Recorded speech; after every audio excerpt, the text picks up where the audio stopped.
audible and is visible. Abhinav, Achut, Ahmed, Arithman Electric. ये कौन है भाई? Electric. What is your name? Good name? Sir, Siddharth Das. हाँ.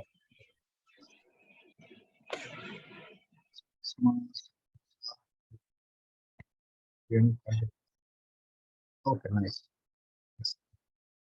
तो सी हमारा आज का टॉपिक है बॉयलर. ठीक है, बॉयलर जो है ये मेनली हम लोग यूज करते हैं कहाँ पे? इंडस्ट्री में, है ना? Industrial boilers. बॉयलर के बारे में पता है आप सबको? What is a boiler? What is a boiler? Boiler क्या है? Anyone? What is a boiler? Closed vessel. It is a closed vessel. So closed vessel may be a drum, no?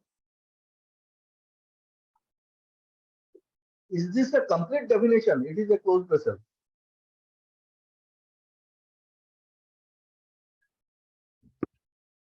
Which is, sir, more than 22.5 liters. So what? You can go and buy a gram of oil, transformer oil, having 22.75 liter of capacity. Is it a boiler? Come on. Tell me the definition of a boiler. A closed vessel where liquid is heated. Liquid is heated. No.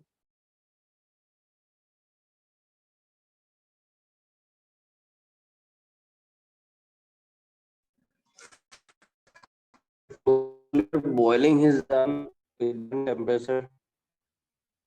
Where steam is generated. Steam generator. Boiler is a steam generator. Steam generate steam generate होना पड़ेगा generator. Boiler is a steam generator. It is a closed vessel where we can generate steam under pressure. Certain pressure रहना चाहिए उसमें, है ना? Under pressure. Capacity कितना होना चाहिए? 22.75 लीटर and above. इससे ऊपर का अगर है तो इसको हम लोग बॉयलर बोलेंगे. कोई भी वेसल, कोई भी क्लोज्ड वेसल जिसमें हम लोग स्टीम जनरेट कर सकते हैं और प्रेशर बढ़ा सकते हैं और जिसका कैपेसिटी 22.75 लीटर से ऊपर है, वो क्या हो जाएगा? मेरा बॉयलर बनेगा. जैसे हमारे घर का प्रेशर कुकर होता है. जो प्रेशर कुकर होता है, प्रेशर कुकर में हम क्या कर सकते हैं? स्टीम जनरेट कर सकते हैं कि नहीं कर सकते हैं? पानी दे दो, हीट करो तो स्टीम तो बनेगा, है ना? अगर इस कुकर का साइज 22.75 लीटर से ऊपर हो गया तो ये क्या बन जाएगा? ये एक बॉयलर बन जाएगा. और उस कुकर में आपको कोई भी सामान बनाने के लिए बॉयलर इंस्पेक्टर से पहले परमिशन लेना पड़ेगा कि सर आज मेरे घर पे खाना है, मैं बनाऊं कि नहीं बनाऊं. Am I clear? Yes. तो बॉयलर को कोई भी ऐसे ही नहीं चला सकता है. अगर उसका कैपेसिटी ना 22.75 से ज्यादा हो गया और आप किसी भी एक कंटेनर पे आप स्टीम बना रहे हो और वो भी प्रेशराइज स्टीम, तो आपको परमिशन लेना होता है. कहाँ से? बॉयलर ऑफिस से. बॉयलर इंस्पेक्टर जाके इंस्पेक्शन करके आपको परमिशन देगा कि हाँ भाई सब ठीक है, आप बना सकते हो, तब जाके आप चलाओगे. अदरवाइज ये रूल्स के खिलाफ है. कौन सा रूल? कैसा रूल? इसको बोलते हैं आईबीआर. IBR act. आईबीआर मतलब इंडियन बॉयलर रेगुलेशन. ठीक है, इंडियन बॉयलर रेगुलेशन 1950 को अमेंडमेंट करते हुए हम चल रहे हैं. और बॉयलर में कोई भी जब आप कभी भी बॉयलर चलाने जाते हो, उससे पहले आपको बॉयलर इंस्पेक्टर का परमिशन चाहिए होता है। Am I clear? बोलो। Yes.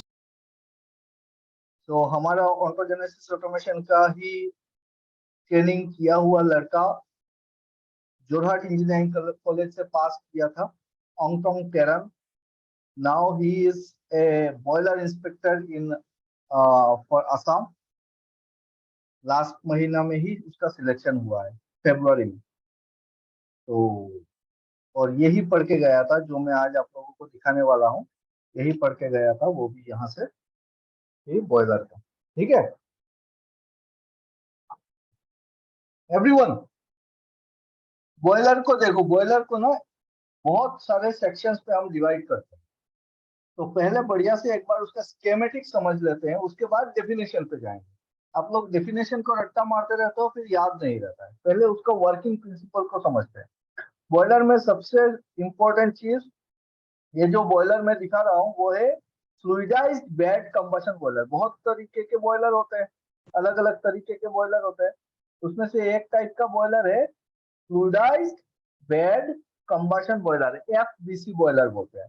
और फ्लूइडाइज्ड बेड कंबशन बॉयलर में भी इसमें 3 कैटेगरी के बॉयलर आते हैं, एएफबीसी, पीएफबीसी, पीएफबीसी एंड सीएफबीसी। ये 3 कैटेगरी होते हैं बॉयलर के। एफबीसी बॉयलर के 3 कैटेगरी है। एफबीसी मतलब फ्लूइडाइज्ड बेड कंबशन बॉयलर। ठीक है, ये फ्लूइडाइजेशन क्या है अभी समझ में आएगा थोड़ा सा। तो बॉयलर का स्कीमेटिक देखते हैं। सबसे पहले क्या है, नीचे रहता है एयर बॉक्स। ठीक है, इस एयर बॉक्स के ऊपर हमारा फर्नेस लगा हुआ है। ठीक है, फर्नेस के अंदर सबको पता है क्या होगा, हीट जनरेट होगा। यहाँ पे हम लोग फ्यूल जलाएंगे। तो एयर बॉक्स के ऊपर है फर्नेस। फर्नेस के बगल में लगेगा इकोनोमाइजर, नाम सुना होगा आप लोगों ने, इकोनोमाइजर। उसके बाद क्या आएगा, एयर प्री हीटर को बोलते हैं एपीएच या फिर air pre heater. Air pre heater के बाद लगता है ईएसपी, इलेक्ट्रोस्टैटिक प्रिसिपिटेटर। ईएसपी का फुल फॉर्म क्या है, इलेक्ट्रोस्टैटिक प्रिसिपिटेटर। और उसके बाद लगेगा आपका आईडी फैन, और फिर चिमनी से धुआं निकल जाएगा। अब ये जो सेक्शन है बॉयलर के, ये कौन सा बॉयलर है, कुछ boiler it is?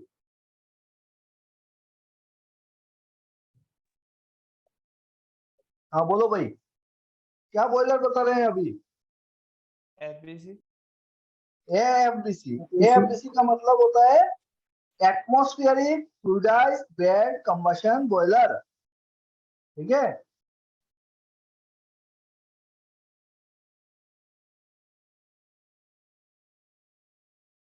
Atmospheric fluidised bed combustion boiler.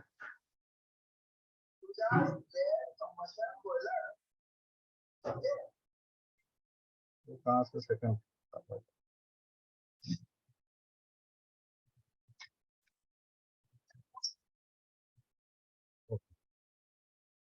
तो अभी देखो एयर बॉक्स के अंदर अगर हम देखते हैं ना, यहाँ पे देखो एयर बॉक्स में हवा आएगा, ये हवा फर्नेस में जाएगा। फर्नेस से क्या करेगा, कंबशन कराएगा। कंबशन करने के बाद जो फ्लू गैस निकलेगा, वो फ्लू गैस यहाँ पे कंबशन होगा। कंबशन के बाद जो फ्लू गैस निकलेगा वो कहाँ पे आएगा, वो आएगा इकोनोमाइजर में। इकोनोमाइजर में वाटर को हीट करेगा। हीट करने के बाद वो फ्लू गैस कहाँ जाएगा, एयर प्री हीटर में। एयर प्री हीटर में किसको हीट करेगा, एयर को, हवा, air. Air will be heated in the air pre heater. और फिर वो फ्लू गैस कहाँ जाएगा, इलेक्ट्रोस्टैटिक प्रिसिपिटेटर में। इलेक्ट्रोस्टैटिक प्रिसिपिटेटर क्या है, ये एक डस्ट कलेक्टर है। इलेक्ट्रोस्टैटिक प्रिसिपिटेटर क्या है, डस्ट कलेक्टर है। इसमें सारे डस्ट कलेक्ट हो जाएंगे, और फिर वो जो प्योर गैस रहेगा, वो गैस आपका निकल जाएगा किसके थ्रू, आईडी फैन के थ्रू। तो किसी भी फ्लूइडाइज्ड बेड कंबशन बॉयलर में, किसी भी बॉयलर में जो फैन यूज होते हैं, इन फैन को बोला जाता है इंडस्ट्रियल फैन। कैसा फैन? Industrial fan. और यही इंडस्ट्रियल फैन को चलाने के लिए हम लोग कौन सा मोटर यूज करते हैं? कौन सा मोटर यूज करोगे?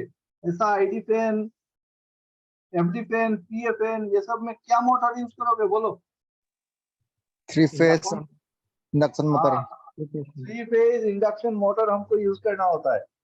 तो हम लोग 3 फेज इंडक्शन मोटर जो है वो यूज करते हैं ये इंडस्ट्रियल फैन को चलाने के लिए। अब इंडस्ट्रियल फैन क्या क्या है? 3 टाइप के फैन होते हैं। एक को बोलते हैं हम लोग एफडी फैन। एफडी फैन का मतलब होता है force draft fan, force draft fan. दूसरा होता है आपका पीए फैन। पीए फैन का मतलब होता है प्राइमरी एयर फैन। और तीसरा फैन होता है आपका आईडी फैन। ठीक है, आईडी फैन मतलब इंड्यूस्ड ड्राफ्ट फैन। इनका काम क्या है?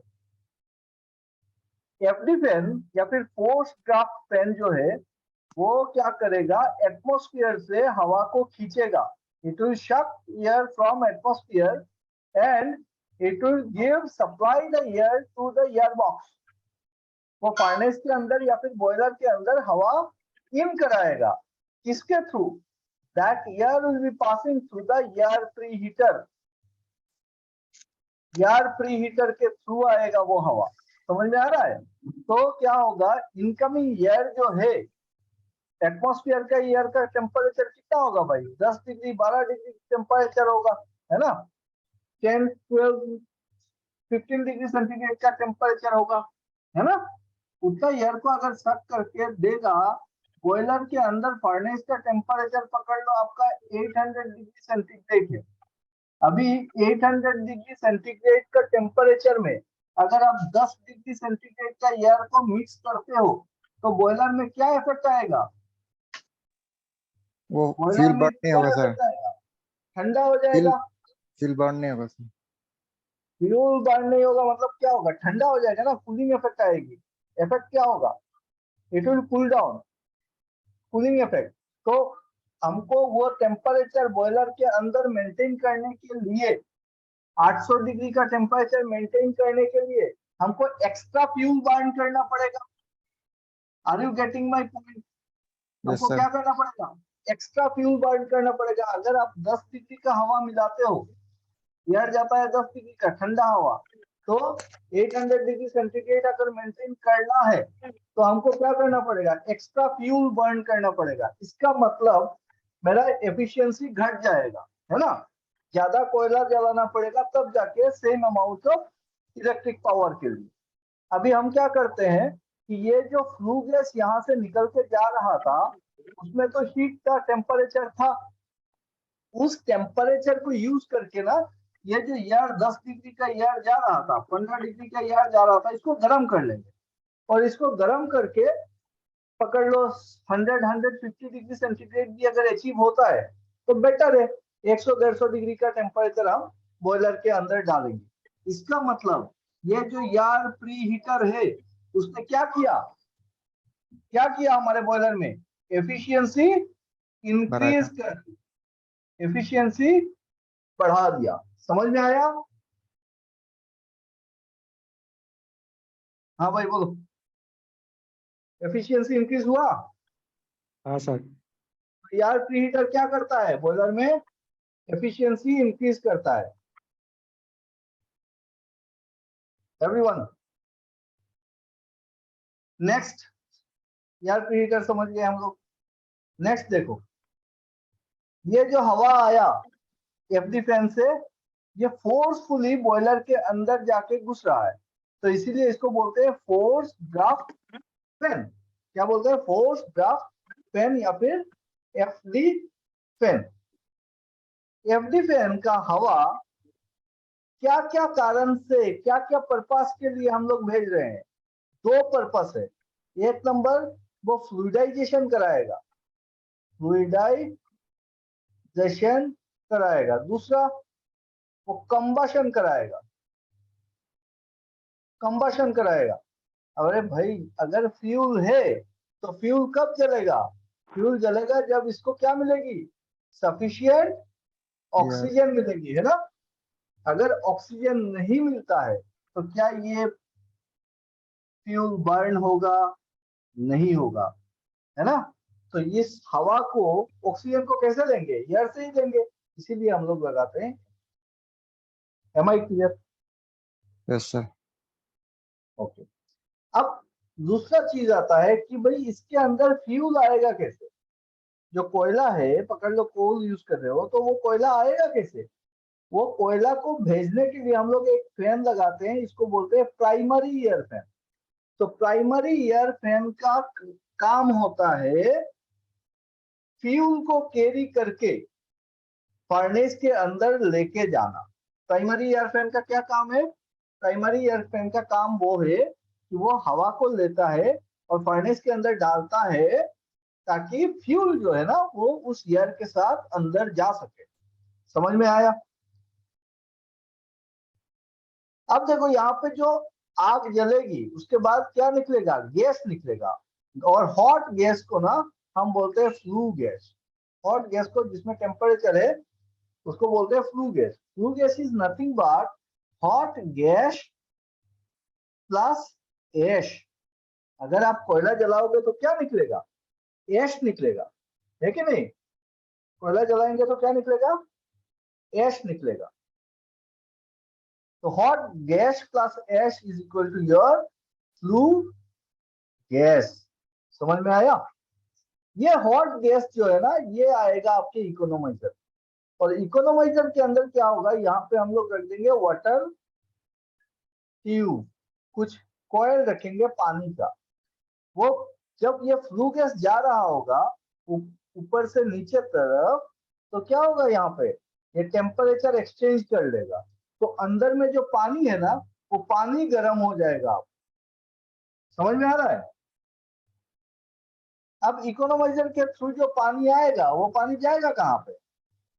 वो पानी जाएगा अपने स्टीम ड्रम में। हम सबको पता है बॉयलर में क्या होता है, एक ड्रम होता है जिसको हम बोलते हैं स्टीम ड्रम, या फिर सिर्फ ड्रम भी बोला जाता है, या फिर बॉयलर ड्रम भी बोलते हैं। तो ये जो स्टीम ड्रम है ना, इस स्टीम ड्रम में गर्म पानी जो है वो नीचे से अंदर घुसेगी, और फिर वो पानी ड्रम से नीचे आएगी फर्नेस पे। यहाँ पे रिंग ट्यूब होते हुए ये पानी स्टीम बनेगी और फिर से इसी ड्रम पे चली जाएगी। मतलब आपके स्टीम ड्रम में पानी भी होगा और क्या होगा? स्टीम भी होगा। समझ में आया? Water and steam both will be present inside the steam drum. Am I clear? Yes, sir.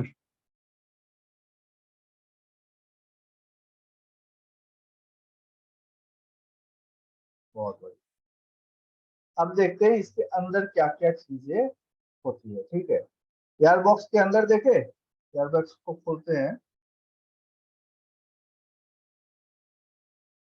देखो ये, इसमें से आप लोगों को बहुत सारे ऐसे क्वेश्चंस मिल जाएंगे जो थियोरिटिकल क्वेश्चंस होंगे और जो बहुत जरूरी है। आपको पढ़ के वो सारी बातें याद रखना मुश्किल है, एक बार अगर देखोगे तो बहुत सारी बातें आपको याद रह जाएगा एक साथ में। ठीक है, तो बढ़िया से सुनो और देखो। सबसे पहले क्या है? Air box. ये जो एयर बॉक्स है, मैंने बताया था इसमें क्या आता है? हवा आती है। कहां से आती है? एफडी फैन से आती है, एयर प्री हीटर से आती है। देखो एफडी फैन का हीट हेडर, तो इसमें से जब हवा आएगी, अरे हाँ, एफडी फैन का हेडर से जो हवा आएगी ना, उसको हम लोग कुछ डंपर से ऐसे रोक के रखें। ठीक है, अगर मैं एक डंपर खोल देता हूँ, पकड़ लो मैंने एक डंपर खोला, तो ये एक कंपार्टमेंट में जाएगा। आप बोलोगे ये कंपार्टमेंट क्या है? जो एयर बॉक्स होता है वो अलग अलग कंपार्टमेंट में आइसोलेटेड होता है। ठीक है, हर एक कंपार्टमेंट, पूरा का पूरा जो एयर बॉक्स है ना, उसको पकड़ लो 4 कंपार्टमेंट में हमने आइसोलेट करके रखा है। मतलब एक डंपर को खोलूंगा तो उसी में हवा जाएगी, एक डंपर को खोला तो उसी में हवा गया, दूसरे डंपर को खोला तो दूसरे पे हवा जाएगी।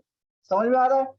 इसी तरीके से चारों डंपर खोल दो तो पूरा का पूरा बॉयलर में हवा जाएगी। इसका कारण ये है कि बॉयलर का साइज होता है बड़ा फर्नेस का, आप एक साथ पूरे पे ना हीट नहीं कर सकते हो, इसलिए हम लोग एक एक कंपार्टमेंट करके उसको गर्म करते हैं, हीट करते हैं, फ्लूइडाइज कराते हैं और फिर दूसरे में हीट ट्रांसफर करते हैं, एक एक करके खोलते हैं। वो सब जरूरी नहीं है, आपको सिर्फ उसका स्ट्रक्चर को देखना है, समझना है। एयरबॉक्स के ऊपर होता है आपका फर्नेस, ये नीचे लगा दिया हमने एयरबॉक्स, उसके ऊपर है फर्नेस। फर्नेस के अंदर क्या होता है, देखो फर्नेस के अंदर सबसे पहले आपको दिखेगा एयर नोजल। ये एयर नोजल के थ्रू हवा जो है वो फर्नेस के अंदर जाती है, समझ में आया? एयर नोजल के थ्रू हवा फर्नेस के अंदर जाती है। और क्या दिखेगा, कोल नोजल दिखेगा, कोल नोजल के थ्रू कोयला अंदर जाता है। और फिर क्या दिखेगा, बैट कोयल या फिर इसको रिंग ट्यूब्स भी बोलते हैं।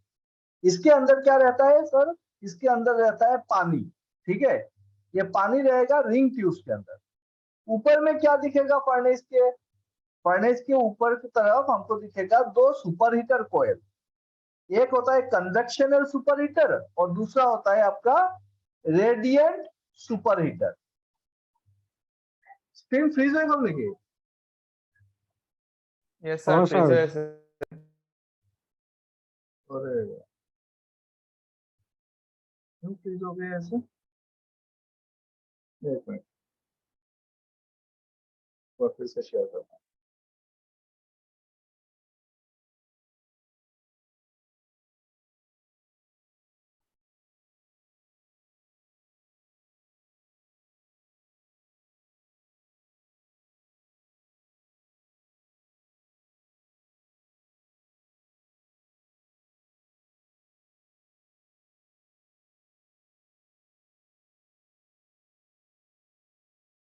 अभी भी नहीं दिख रहा,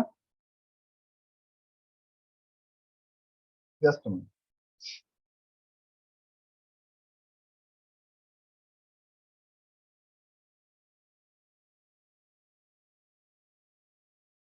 Is it visible now?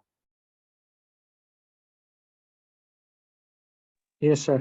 Yes, sir.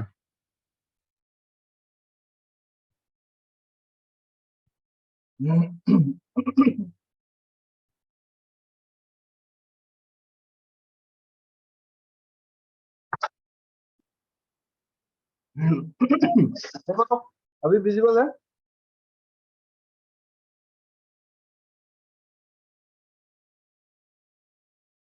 धनांजन? Sir arrow को थोड़ा मूव करिए। हाँ, हाँ सर। विजिबल है ना? ओके। तो देखो जो कंपार्टमेंट हम बता रहे थे वो कंपार्टमेंट क्या है, चार कंपार्टमेंट में एयरबॉक्स क्या है, चार कंपार्टमेंट में डिवाइड किया हुआ है, ठीक है। उसके नीचे से हवा आके कहाँ पे रुका है, डंपर्स लगाया हुआ है वहां पे, वो डंपर रोक के बैठा है। अगर मैं एक नंबर डंपर को खोलता हूँ तो एक नंबर डंपर से एक नंबर कंपार्टमेंट पे हवा जाएगी, दूसरा खोलता हूँ तो दूसरे पे, तीसरा खोलता हूँ तीसरे पे। अरे यार,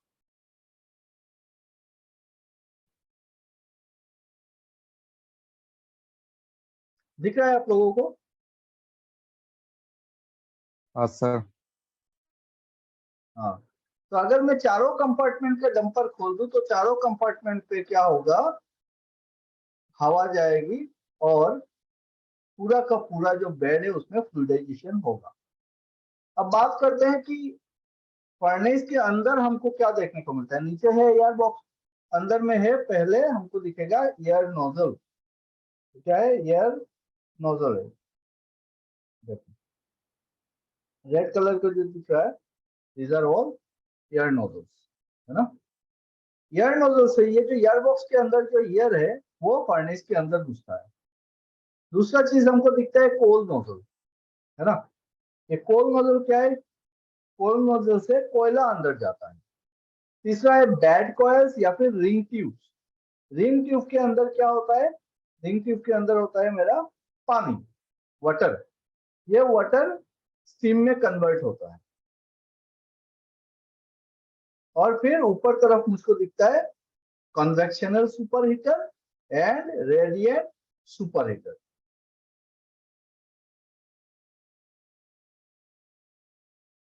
ये दो सुपरहीटर होते हैं, convectional and radiant. I think there is a lag, है ना?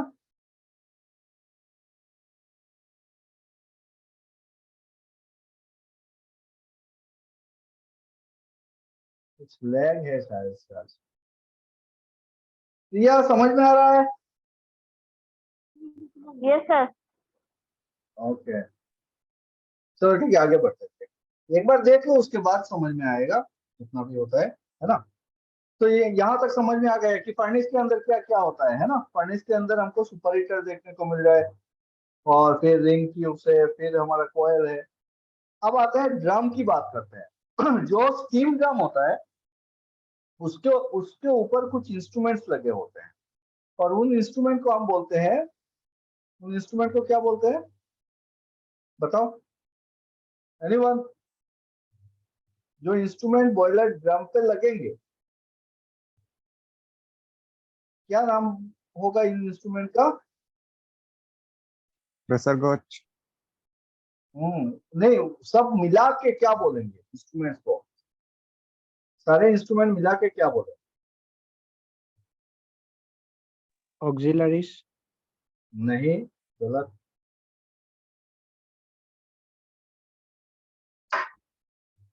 इसे बोलते हैं बॉयलर माउंटिंग. बॉयलर माउंटिंग्स, ठीक है? बॉयलर माउंटिंग्स क्या है? जो इक्विपमेंट्स हम लोग बॉयलर पे लगाते हैं for control and safety purpose. किसके लगाते हैं? For control and safety purpose.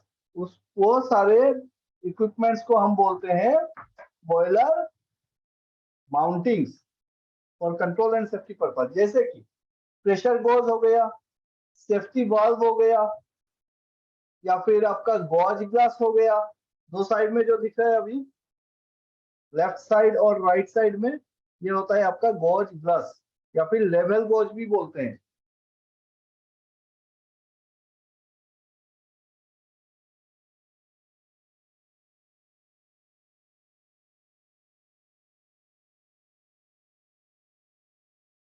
Is it clear?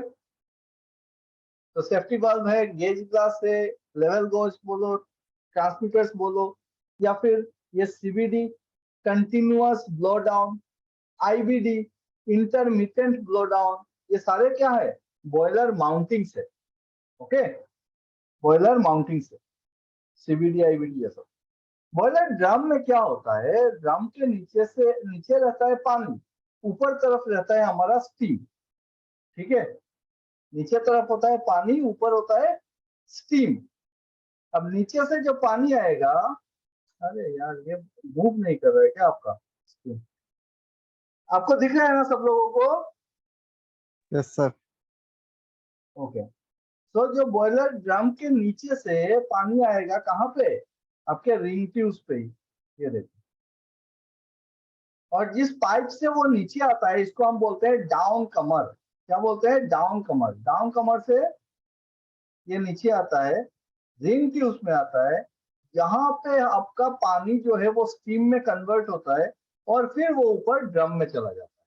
तो ड्रम से पानी नीचे आएगा, और उसी ड्रम में फिर से स्टीम बन के चला जाएगा. ये जो प्रोसेस है, ड्रम से नीचे आना और नीचे से फिर ऊपर जाना, इस प्रोसेस को कैसा सर्कुलेशन बोलोगे? बताओ सब लोग, चैट पे लिखो, लाइव चैट पे लिखो, एवरीवन. क्या सर्कुलेशन बोलोगे?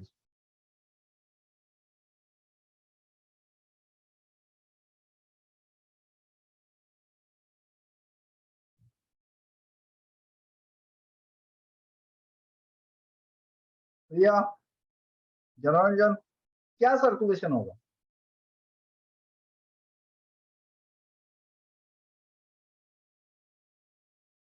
इसको बोलते हैं नेचुरल सर्कुलेशन. नेचुरल सर्कुलेशन नहीं, कन्वेक्शन नहीं, नेचुरल सर्कुलेशन. नेचर, ये पानी कैसे नीचे आ रहा है? पानी नीचे आ रहा है क्योंकि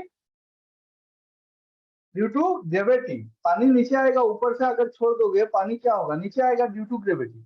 और स्टीम ऊपर क्यों जा रहा है, स्टीम ऊपर क्यों जा रहा है?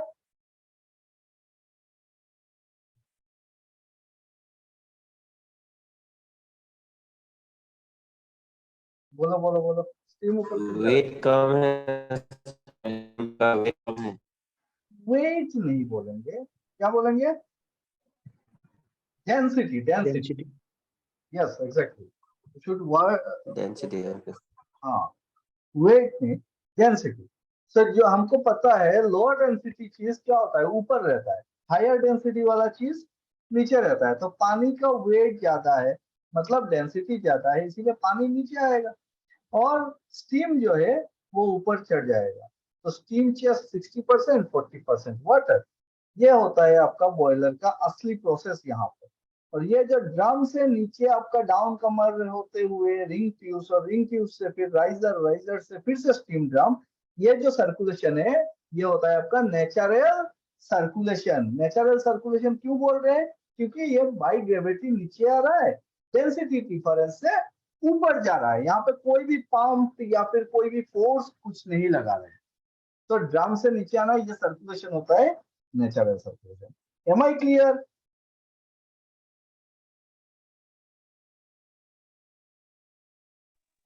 सर अब वो बात करते आईबीडी और हैं। एक्सक्यूज मी सर, हाँ हाँ सर वो बोलो। आईबीडी एंड सीबीडी का फंक्शन क्या होता है सर? आईबीडी, आईबीडी को बोलते हैं हम लोग इंटरमिटेंट ब्लो डाउन। आईबीडी का फुल फॉर्म क्या है? इंटरमिटेंट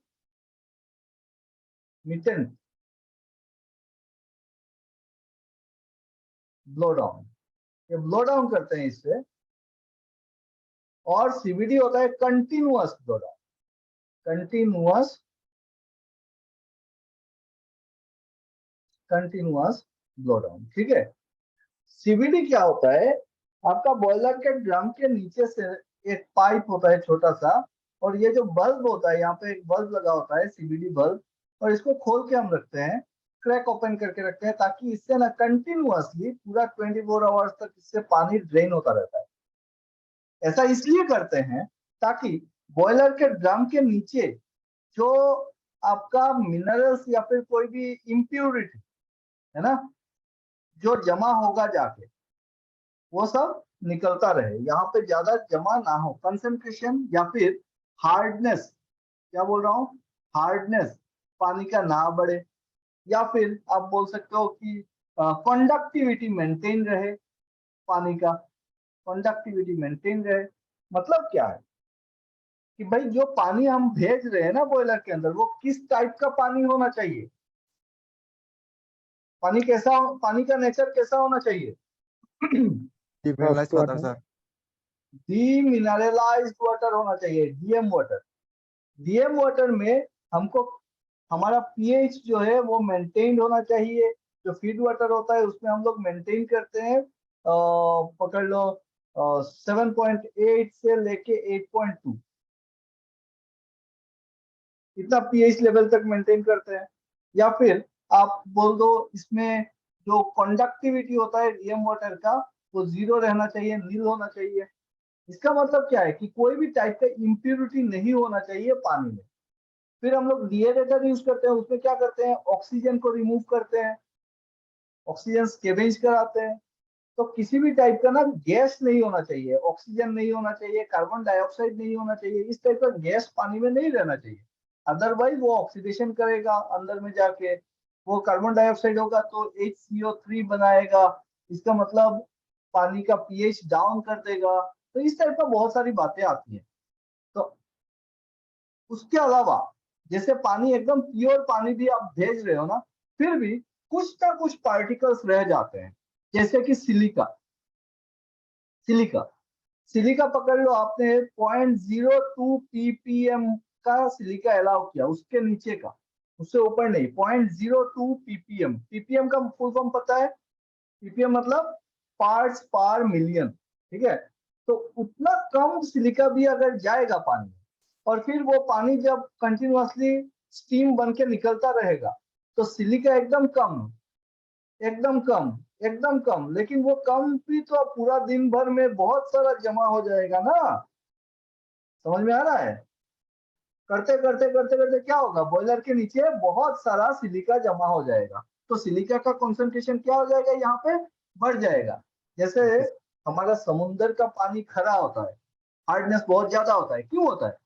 क्योंकि वो सारा जो पानी पूरा दुनिया भर से जाके समुद्र में मिल रहा है, और फिर दिन के टाइम में क्या होता है, समुद्र से भाप बन के पानी निकल के आता है, तो जो मिनरल लेके जाता है वो मिनरल तो पानी में रह जाता है, इसीलिए सॉल्टी होता है ना। सिमिलरली बॉयलर का जो पानी होगा उसमें भी जो एकदम कम मिनिमम लेवल पे भी जो पार्टिकल्स लेके जाएगा वो धीरे धीरे करके बहुत सारा जमा हो जाएगा। इसको यहाँ पे जमा ना हो उसके लिए आपको क्या करना है, एक तो हमको केमिकल ट्रीटमेंट करना पड़ता है बॉयलर में, और बॉयलर में जो केमिकल यूज करते हैं, कोई बताएगा मुझको बॉयलर के ड्रम में कौन सा केमिकल यूज करते हैं? ये सारी बातें आती है, ऐसा नहीं है कि मैं फालतू का बताने ज्ञान दे रहा हूँ। ये सारे आपके एग्जाम पॉइंट ऑफ व्यू से भी जरूरी है और इंटरव्यू पे भी जरूरी है। बॉयलर पे कौन सा केमिकल यूज होता है, एनीवन?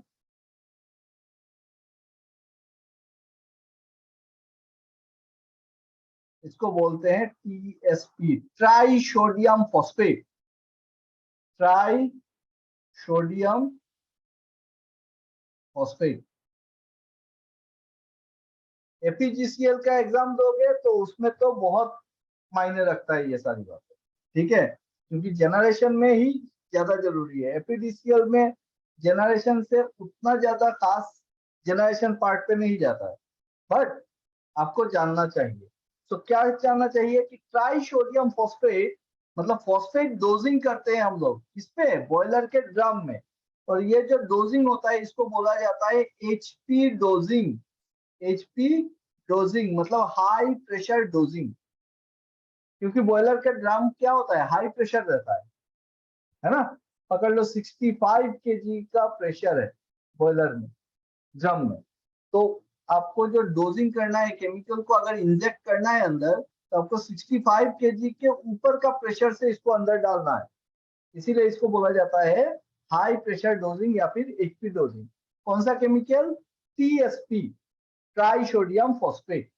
अब ये जो डोजिंग करोगे ना, तो ये डोजिंग करने से क्या होता है, जितने भी इंप्योरिटीज होते हैं पानी में वो सारे प्रिसिपिटेट होके नीचे बैठ जाते हैं, प्रिसिपिटेट होके फॉस्फेट बन के नीचे बैठते हैं, तो उसको निकालना जरूरी है।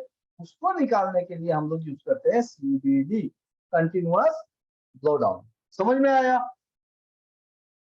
Yes sir. तो ये डिपेंड करता है कि पानी का लेवल या पानी का क्वालिटी क्या है, और क्वालिटी के ऊपर बेस करके ऑपरेटर डिसीजन लेता है कि आपको सीबीडी कितना खोलना चाहिए और कितना पानी आपको ड्रेन करना चाहिए। अगर कभी किसी कारण से ज्यादा कंसंट्रेशन हो गया यहाँ पे, किसी भी कारण से क्या हो गया, हार्डनेस इसका बढ़ गया, कुछ इंप्योरिटीज बढ़ गई, तो अब हम क्या करेंगे, आईबीडी खोलेंगे। आईबीडी क्या है, इंटरमिटेंट ब्लो डाउन। आईबीडी दो कारण से मेंटेन करते हैं। इमरजेंसी में बहुत सारा पानी अगर आपको निकालना है, बहुत सारा पानी एक साथ, सीबीडी तो छोटा पाइप है, आईबीडी होता है इंटरमिटेंट ब्लो डाउन। अगर बहुत सारा पानी आपको एक साथ निकालना है कि ड्रम लेवल हाई हो गया, कि ड्रम लेवल आपका 70% 75% चला गया है, तो उस टाइम पे आपको पानी को निकालना पड़ेगा, तो कैसे ड्रेन करोगे, उसके लिए आप आईबीडी खोल दो। या फिर पकड़ लो यहाँ पे कंसंट्रेशन बहुत ज्यादा हो गया है, तो क्या करोगे, आईबीडी खोल के आईबीडी दे दो, तो पानी का लेवल डाउन होगा, और फिर फ्रेश वाटर जो है इसमें फ्रेश वाटर मिलाओ, तो कंसंट्रेशन फिर से डाइल्यूट हो जाएगा। समझ में आ गया सीबीडी और आईबीडी का फंक्शन? Yes sir. बोलो भाई। तो सीबीडी और आईबीडी हमको समझ में आया। बॉयलर में क्या हो रहा है कि बॉयलर का एक ड्रम होता है, उस ड्रम के नीचे से जो ट्यूब से पानी निकलता है उस ट्यूब को हम बोलते हैं डाउन कमर। क्या बोलते हैं, डाउन कमर। डाउन कमर से वो पानी कहाँ पे आता है, रिंग हेडर पे आता है। रिंग हेडर से कहाँ पे जाता है, रिंग हेडर से वो रिंग ट्यूब्स में जाता है। रिंग ट्यूब में जाने के बाद ये फिर से स्क्रीन ये हो गया क्या, मूवमेंट बंद हो गया क्या? नहीं सर, ठीक है। ठीक है, तो रिंग ट्यूब में जाता है पानी, और रिंग ट्यूब में जाने के बाद आपका बॉयलर के अंदर क्या हो रहा है, फ्लूइडाइजेशन हो रहा है। फ्लूइडाइजेशन मतलब यहाँ पे आपका आग जल रहा है, तो कोयला आ रहा है, वो फ्यूल बर्न हो रहा है, तो वो एंथैल्पी या फिर वो टेम्परेचर लेगा और उस टेम्परेचर से स्टीम बनेगा, और वो स्टीम मेरा चला जाएगा कहाँ पे, फिर से स्टीम ड्रम में जाएगा। अब मेरे को बताओ, ये जो स्टीम ऊपर जमा हुआ है, इस टाइप के स्टीम को क्या बोलोगे, किस टाइप का स्टीम है? क्या ये सेचुरेटेड स्टीम है, क्या ये सुपर हीटेड स्टीम है, क्या है? सुपर हीटेड है कि सेचुरेटेड है, बताओ। Saturated. Saturated, sir. Saturated steam है। सेचुरेटेड स्टीम और सुपर हीटेड स्टीम में क्या अंतर है?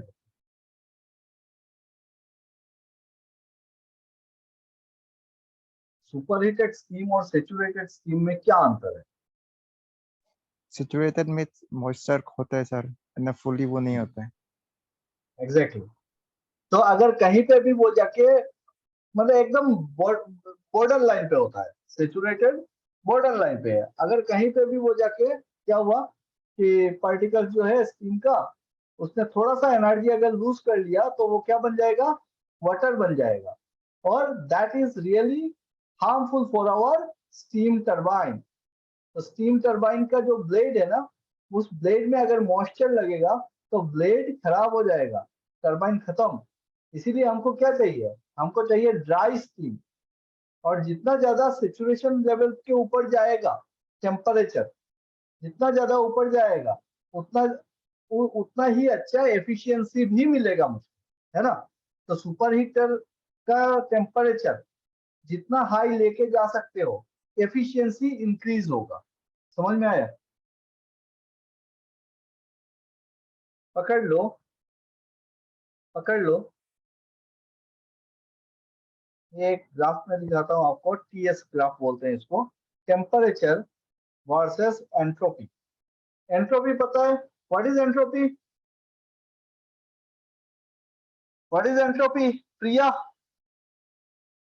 प्रिया बताओ, व्हाट इज एंट्रोपी?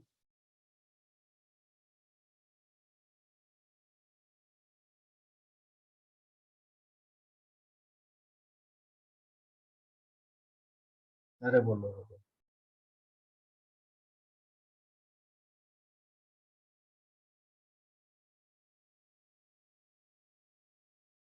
एंट्रोपी नहीं पता है? जनरंजन,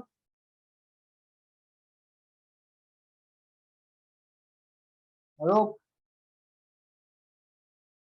किसी को नहीं पता? एंट्रोपी मतलब डिग्री ऑफ डिसऑर्डरनेस। क्या बोलेंगे? Degree of disorderness.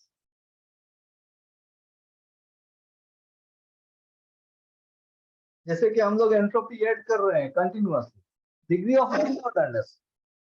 तो जब आपका पानी जो है ना, वो पानी क्या होता है, सबसे पहले आपका ये दो लाइन में बताता हूँ, ये दो लाइन को क्या बोलते हैं पता है? ये वाटर का प्रॉपर्टी होता है। एक को बोला जाता है सेचुरेटेड वेपर लाइन, और एक होता है सेचुरेटेड लिक्विड लाइन। अब यहां से पकड़ लो, ये जो है ये पॉइंट इकोनोमाइजर से थोड़ा सा, इकोनोमाइजर पे जब जाएगा थोड़ा सा हीट टेम्परेचर रेज करेगा, कहाँ पे, बॉयलर फीड पंप पे, और वहां से टेम्परेचर रेज करके इकोनोमाइजर में टेम्परेचर गेन करेगा, फिर ये बॉयलर के अंदर जाएगा। बॉयलर के अंदर कोई टेम्परेचर गेन नहीं होगा, सिर्फ एंट्रोपी बढ़ेगी। फिर सुपर हीटेड जोन पे जाएगा तो टेम्परेचर खूब बढ़ेगा, और उसके बाद वहां से टरबाइन के अंदर क्या होगा, सारा का सारा वर्क डन होगा, वो अपना एंथैल्पी लूज करेगा, और फिर यहाँ से हम कंडेंसर में डालेंगे और फिर लिक्विड बना के फिर से डिएरेटर पे दे देंगे। तो ये 4 स्टेप है इकोनोमाइजर में। ये हो गया मेरा इकोनोमाइजर पार्ट, यहाँ पे हो गया इवेपोरेशन या फिर बॉयलर पार्ट, ये हो गया सुपर हीटर जोन, फिर हो गया ये टरबाइन, और फिर ये हो गया कंडेंसर। कंडेंसर और ये जो स्टीम टीएस डायग्राम मैंने दिखाया, इस साइकिल को क्या साइकिल बोलते हैं? Rankine cycle. Modified Rankine cycle, modified Rankine cycle बोला जाता है, मॉडिफाइड रैंकाइन साइकिल। कोई भी स्टीम बॉयलर या फिर स्टीम पावर प्लांट, स्टीम जहां पे यूज हो रहा है वो कौन सा साइकिल पे यूज होता है? रैंकाइन साइकिल पे बेस करके बनाया जाता है। ठीक है, कि पहले टेम्परेचर, पानी का टेम्परेचर को बढ़ाओ, तो जैसे जैसे थोड़ा इकोनोमाइजर में टेम्परेचर बढ़ा तो हल्का फुल्का एंट्रोपी बढ़ा। फिर बॉयलर के अंदर क्या होगा ना कि टेम्परेचर कांस्टेंट हो जाएगा। यहाँ पे आग जल रही है और लेकिन यहाँ पे टेम्परेचर जो है वो कांस्टेंट है, हीट मिल रहा है इसको पूरा, लेकिन टेम्परेचर कांस्टेंट है। क्यों? क्योंकि यहाँ पे क्या हो रहा है, वो जो हीट मिल रहा है ना इसको, that heat is getting converted is used for what? Is used to change the phase of the water molecule. यहाँ पे वाटर क्या बन रहा है? वाटर बन रहा है मेरा स्टीम, लिक्विड से वेपर पे फेज चेंज हो रहा है। समझ में आ रहा है? लिक्विड से क्या बन रहा है? वेपर बन रहा है। तो ये जो हीट यहाँ पे मिल रहा है इसको, दैट हीट इज कॉल्ड, ये कौन सा हीट होगा बताओ? किस टाइप का हीट है?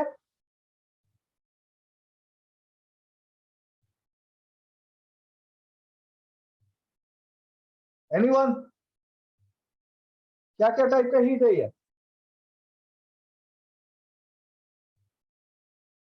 अरे हीट कितने टाइप का होता है बताओ? बोलेगा सर हीट तो हीट है, हीट कैसा टाइप का होता है? हीट को कैसे, क्या क्या टाइप में डिवाइड करते हैं? Latent heat and sensible heat, latent heat and sensible heat. यहाँ पे कौन सा हीट लग रहा है?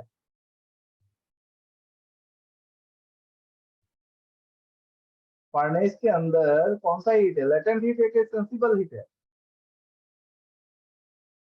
लेटेंट हीट है। लेटेंट हीट मतलब वो हीट जो आपको दिखता नहीं है, वो क्या कर रहा है? फेज ट्रांजिशन करा रहा है, कि लिक्विड से वो गैस बना रहा है। समझ में आया? लिक्विड से वेपर बनाया तो वो हीट हमको छूने से हमको पता नहीं चला, क्योंकि टेम्परेचर सेम है, टेम्परेचर सेम है, टेम्परेचर में कोई चेंज नहीं आया। ठीक है। सुपर हीटर में क्या है कि सुपर हीटर में देखो टेम्परेचर बढ़ रहा है तो सुपर हीटर में मुझको सेंसिबल हीट दिखेगा। इकोनोमाइजर में टेम्परेचर बढ़ रहा है तो सेंसिबल हीट दिखेगा। टरबाइन के अंदर टेम्परेचर ड्रॉप हो रहा है तो सेंसिबल हीट है। लेकिन कंडेंसर के अंदर टेम्परेचर रिमेन कांस्टेंट। कंडेंसर में लेटेंट हीट ऑफ कंडेंसेशन और बॉयलर के अंदर लेटेंट हीट ऑफ वेपोराइजेशन। कुछ कुछ समझ में आया? बोलो भाई। हाँ सर। Yes, sir. हाँ।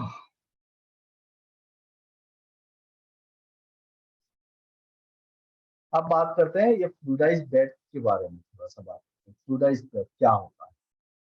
ये फ्लूइडाइज्ड बेड एक कंबशन तरीका है। क्यों इसको फ्लूइडाइज्ड बेड कहा जाता है पता है? क्योंकि इसमें ना जो बेड है उसमें हम लोग कुछ सैंड टाइप मटेरियल डालते हैं, सैंड टाइप मटेरियल, और इसको बोलते हैं बेड मटेरियल। क्या बोलते हैं? बेड। अरे कैसा लिखा है? इसको बोला जाता है बेड मटेरियल।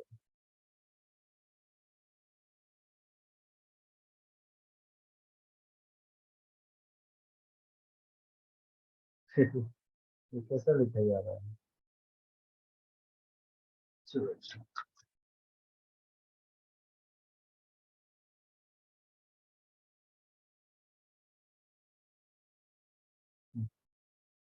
तो बेड मटेरियल जो होता है ना उसमें आपका ये पकड़ लो, आपका रेत जैसा होता है, सैंड होता है, वही टाइप का है। इसको बोलते हैं रिफ्रैक्टरी, जो क्या कहते हैं, क्रॉस रिफ्रैक्टरी, रिफ्रैक्टरी का पार्टिकल्स होता है।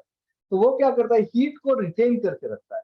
इसीलिए हम लोग बेड मटेरियल यूज करते हैं फर्नेस के अंदर।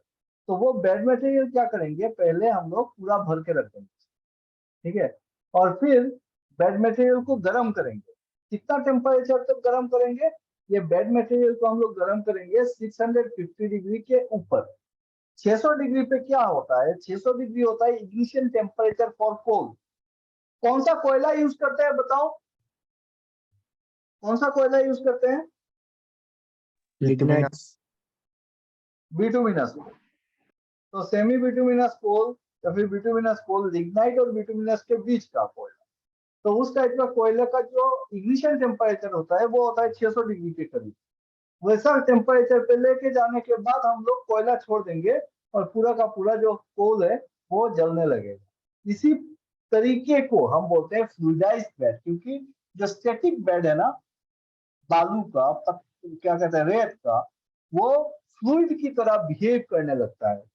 नीचे से हवा जा रहा है तो हवा के साथ वो उड़ने लगता है, इसीलिए इसको बोला जाता है फ्लूइडाइज्ड बेड कंबशन बॉयलर।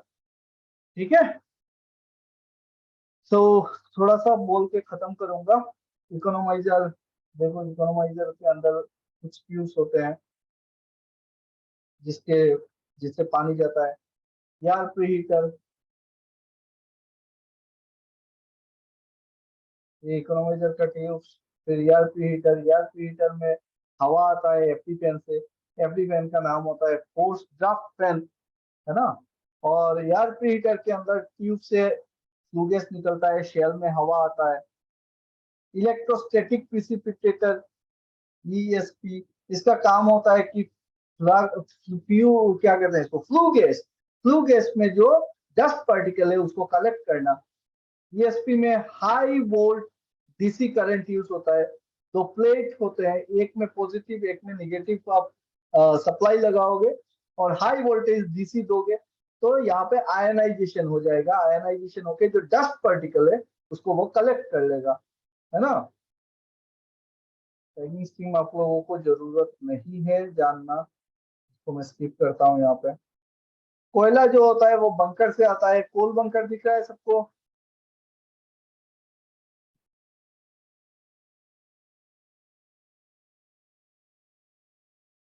हाँ सर। तो कोल बंकर के नीचे होता है कोल फीडर, और ये सारे कोल फीडर को होता है, जो होता है कोल फीडर जो होता है वो सारे इंडक्शन मोटर से चलते हैं और इनका स्पीड मेंटेन करते हैं हम लोग VFD से, वेरिएबल फ्रीक्वेंसी ड्राइव। तो स्पीड कंट्रोल एक बहुत इंपॉर्टेंट चैप्टर होता है हमारा, है ना। तो इसमें क्या होता है कि हम लोग इंडक्शन मोटर का स्पीड को कंट्रोल करने के लिए हम लोग फ्रीक्वेंसी ड्राइव लगाते हैं VFD। और वो सारा कोयला जो बंकर से नीचे आता है वो आता है PA लाइन में। PA का हवा छोड़ दो तो ये PA का हवा छोड़ने से क्या होता है, वो कोयला को लेके चला जाता है फर्नेस के अंदर।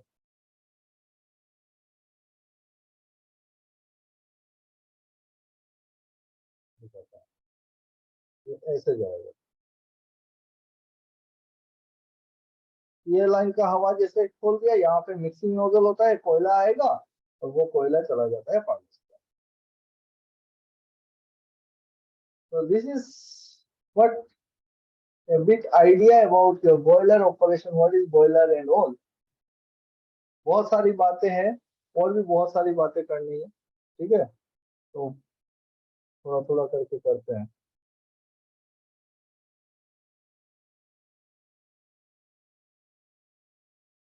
बोलो भाई, किसी को कुछ सवाल है, कुछ पूछना है तो बताओ।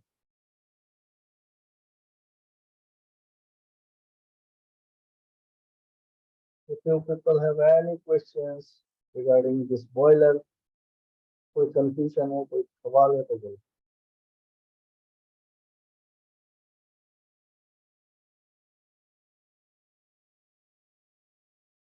या मित्रा?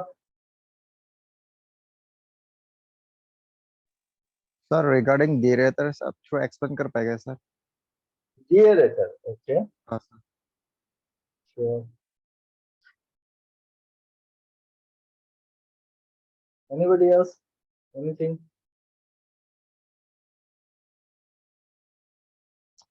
Deaerator क्या है? नाम से पता चलता है, deaerator, है ना। Oxygen removal. इससे ऑक्सीजन स्केवेंज किया जाता है। डिएरेटर दिखने में इस तरीके का है। क्या स्क्रीन विजिबल है? Yes sir. डिएरेटर दिख रहा है आपको?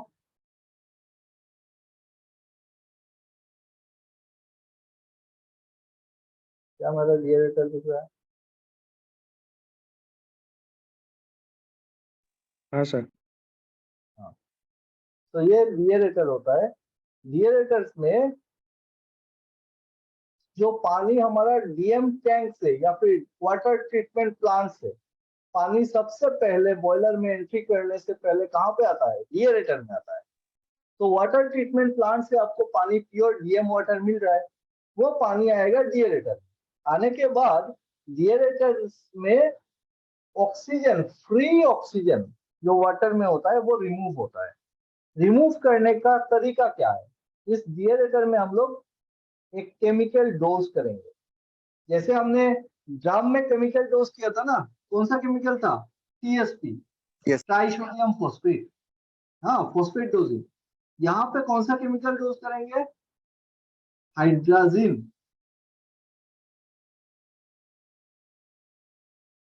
हाइड्राजिन हाइड्रोजन का केमिकल फॉर्मूला आता है N2H4। N2H4। तो ये हाइड्रोजन जो है वो हम लोग डोज करते हैं डिएरेटर में, और डिएरेटर में केमिकल जो डोज करते हैं उस प्रोसेस को बोला जाता है LP dosing. LP dosing LP dosing deaerator में होता है, और एचपी डोजिंग ड्रम में होता है। एचपी डोजिंग का मतलब होता है high pressure dosing, LP dosing का मतलब होता है लो प्रेशर डोजिंग। समझ में आया? डिएरेटर कैसे ऑक्सीजन को रिमूव करता है?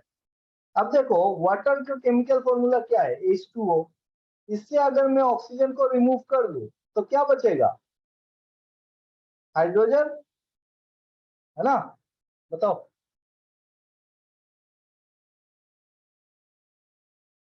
अरे बोलो रे। सर हाँ। तो यहाँ पे पानी मिलेगा क्या? यहाँ पे तो हाइड्रोजन ही मिलेगा और सारा ऑक्सीजन निकल के आ जाएगा।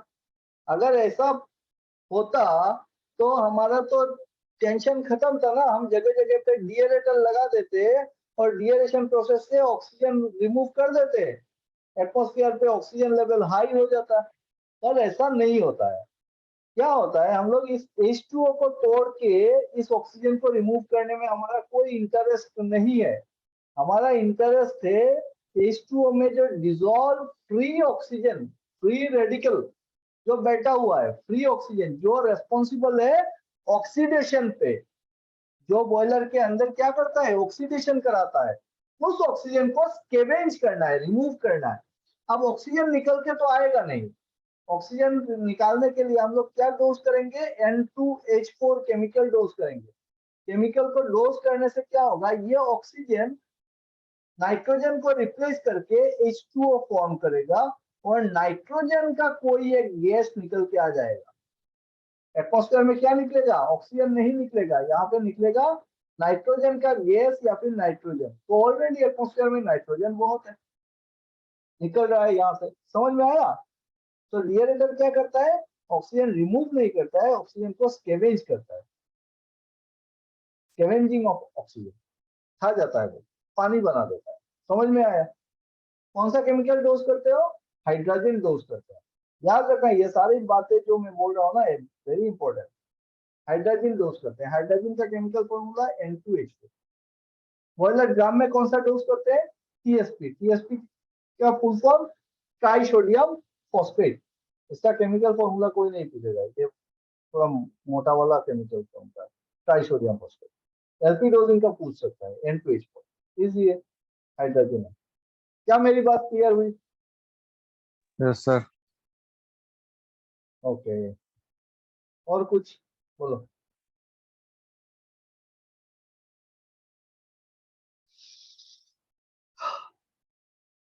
तो हमने ये देखा कि जो मेरा बॉयलर होता है वो सिर्फ एक क्लोज वेसल नहीं है, उसमें बहुत सारी जो चीजें लगी हुई है, उन सारी चीजों को हम लोग कुछ स्पेशल नाम से जानते हैं।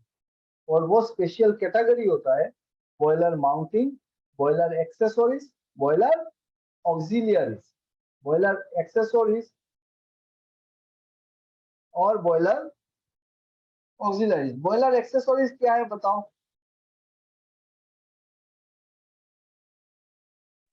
ID fan, hmm, PA fan, and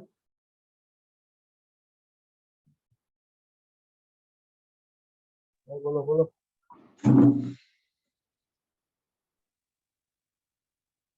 इकोनॉमाइजर, air preheater, super heater.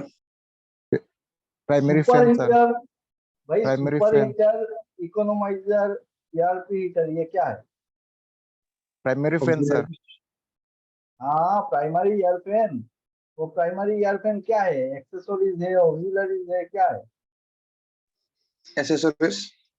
Sir sir, accessories, accessories है। ऑक्सिलरीज बताओ।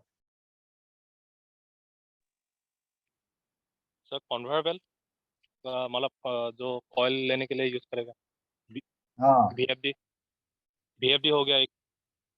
वीएफडी नहीं है, वीएफडी तो ऑक्सिलरी कहाँ है?